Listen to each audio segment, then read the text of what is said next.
ලැබි පෙළ පොතේ තියෙන 1.1 අභ්‍යාසය වෙත යොමු වෙමු.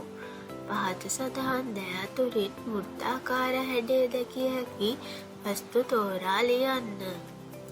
ගණිතය පෙළ පොත වක්‍ර හැඩයක් දක්නට නොලබත. එබැවින් ගණිතය පෙළ පොතේ වෘත්තාකාර හැඩයක් දක්නට නොමැත. ඊළඟට තියෙන්නේ රබාන.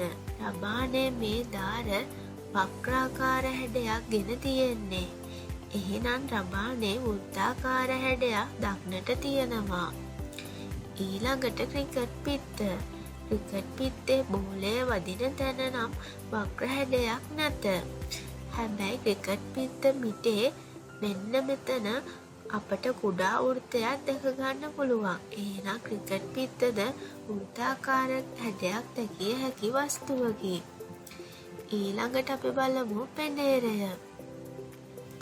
පෙනේරයේ ඉහළ දාර සහ පහළ දාර දෙකම සරල සංවෘත වක්‍ර හැඩයක් ගෙන තියෙන්නේ.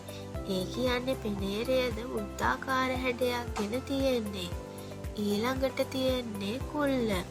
කුල්ලේ මේ හරිය වක්‍ර හැඩයක් ගෙන තිබුණට සංවෘත වක්‍ර හැඩයක් ගෙන නැහැ.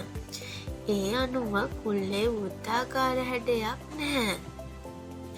වාහනයක සුක්කානම බලමු ඊළඟට. මේකේ නම් සරල සංවෘත වක්‍රාකාර හැඩයක් ගෙන තියෙන්නේ. ඒ කියන්නේ වෘත්තාකාර හැඩයකින් සමන්විත වෙනවා. වාහනයක රෝදයද වක්‍ර හැඩයක් ගෙන තියෙන්නේ. ඒ අනුව වාහනයක රෝදයද වෘත්තාකාර හැඩයක් ගෙන තියෙන්නේ. හැන්ද මෙහි සරල සංවෘත වක්‍රාකාර හැඩයක් දක්නට නොලැබෙන හේයින් වෘත්තාකාර හැඩයක් ගනු නොලැබේ. කලය මෙහි උඩුදාරය වක්‍රාකාර හැඩයක් ගෙන තියෙන්නේ. එබැවින් මෙහිද වෘත්තාකාර හැඩයක් දක්නට ඇත. ඒ අනුව රබාන, ක්‍රිකට් පිත්ත, පෙනේරය, වාහනයක රෝදය, වාහනයක සුක්කානම, කලය වෘත්තාකාර හැඩය දැකිය හැකි වස්තු වෙනවා.